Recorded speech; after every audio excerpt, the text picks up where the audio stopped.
नमस्कार दोस्तों। हाल ही में पूरे देश ने राष्ट्रीय पोषण माह 2024 जो कि 1 सितंबर से 30 सितंबर के बीच में मनाया गया। इसमें मेनली पोषण के ऊपर ज़्यादा फोकस दिया गया। हाल ही में देखा गया कि पूरे देश में एनीमिया से रिलेटेड लोगों की संख्या डे टू डे बढ़ती जा रही है। इसी के लिए इसके ऊपर ज़्यादा फोकस दिया गया। आज कुछ स्लाइड्स के माध्यम से इस प्रोग्राम के बारे में जानने की कोशिश करते हैं।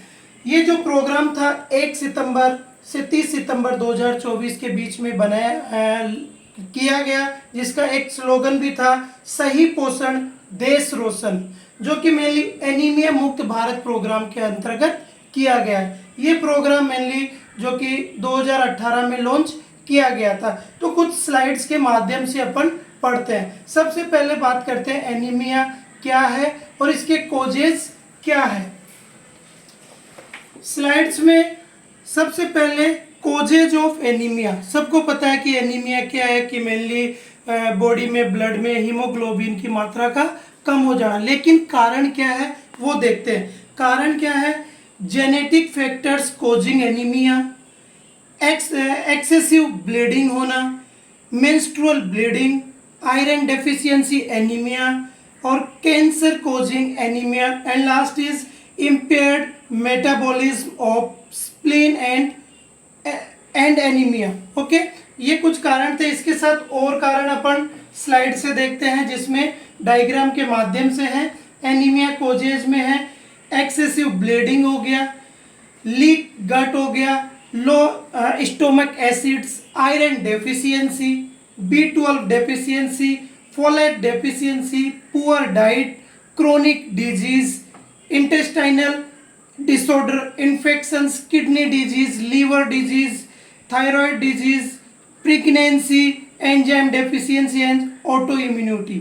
ओके, इसी के साथ साथ और कुछ मेजर कारण जो इसमें रखा गया था वो था आयरन डेफिशिएंसी, जो मेनली फोलिक एसिड्स की डेफिशिएंसी थी, B12 की deficiency and folate deficiency B9 की, and decrease the blood cells productions and loss blood loss and red blood cells distractions. Okay, ये कुछ कारण थे जिनकी वजह से एनीमिया देखने को बॉडी में मिलता है। अब मेनली अपन बात करते हैं कि इसका क्लासिफिकेशन क्या है। ओके, कि एनीमिया का डिस्ट्रीब्यूशन कैसे किया गया। जूम करके आप अच्छे से इसको देख सकते हैं कि क्लासिफिकेशन ऑफ एनीमिया को मेनली 3 पार्ट में डिवाइड किया गया। कौन कौन सा है? Microcytic, normocytic and macrocytic. पहले इनका मीनिंग समझ लेते हैं। माइक्रोसाइटिक, देखिए तीनों मीनिंग समझे उससे पहले जो ब्लड होता है, ब्लड में मेन कंटेंट RBC होता है, रेड ब्लड सेल्स। ठीक है, तो रेड ब्लड के सेल्स के ही आधार पर अपन ये डिस्ट्रीब्यूशन किया है। तो माइक्रोसाइटिक में क्या होता है, जो RBC होती है उनकी साइज नॉर्मल RBC से कम हो जाती है, smaller than the normal RBCs।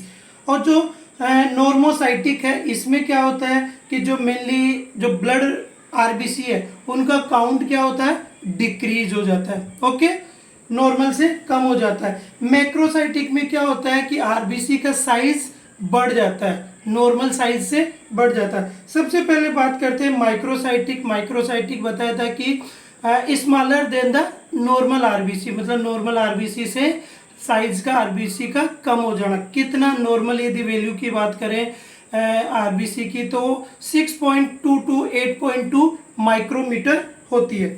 ठीक है, अब माइक्रोसाइट हो गया। तो मेनली 2 कंडीशन अपन यहाँ देखेंगे, लो और हाई, कि जो साइज कम हो रही है कौन कौन सी कंडीशंस में। तो मेनली कम इफेक्टेड है ID, मतलब आयरन डेफिशिएंसी एनीमिया हो गया, और ये है एनीमिया ऑफ द इन्फ्लामेशन की वजह से एनीमिया। यदि हाई कंसंट्रेशन की बात करें कि हाई किस कंडीशंस में RBC का साइज अबनॉर्मल, मतलब लेस देन होता है, मेनली थैलीसीमिया प्रॉब्लम है, उसमें haemoglobin E and haemoglobin C, ये टाइप्स ऑफ थैलीसीमिया है, जिसमें ये मेनली माइक्रोसाइटिक टाइप का एनीमिया देखने को मिलता है। दूसरा जो एनीमिया है नॉर्मोसाइटिक मतलब decrease the number of the RBCs, RBCs का नंबर कम हो जाना, रेड ब्लड सेल्स का। तो लो कौन कौन सी कंडीशंस है जिसमें ये होता है? मेनली न्यूट्रिशनल की कमी से, इन्फ्लामेशन हो गया बॉडी में किसी रेनल डिसऑर्डर की वजह से, और लीवर, ओके, और बोन मेरो की वजह से। साथ ही साथ यदि हाई कंसंट्रेशन की बात करें तो हीमोलाइसिस और ब्लीडिंग की कंडीशंस। हीमोलाइसिस पता है कि break down of the RBCs, break down, ज़्यादा ब्रेक डाउन होना किसका? आरबीसी का, ये कंडीशन हो गया। तीसरा कंडीशन है इसमें मैक्रोसाइटिक। मैक्रोसाइटिक की जो लो कंडीशंस है उसमें B12 deficiency, liver disease, alcohol, hyperthyroidism and medications, okay.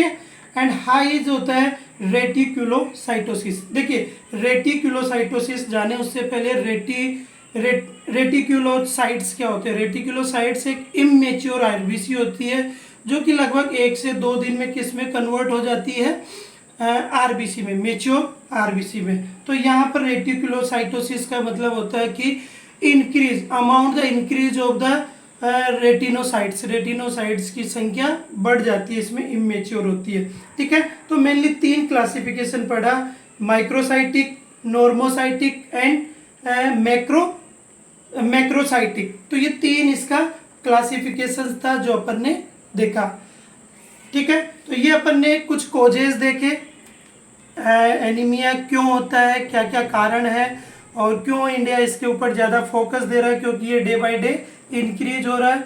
Okay, और इसीलिए फिर जो लास्ट में यदि इसके स्लोगन की बात करें तो एनीमिया मुक्त भारत अपन को सबको मिलके ही ये कंप्लीट करना है। ठीक है, चलिए, थैंक यू, मिलते हैं नेक्स्ट वीडियो में।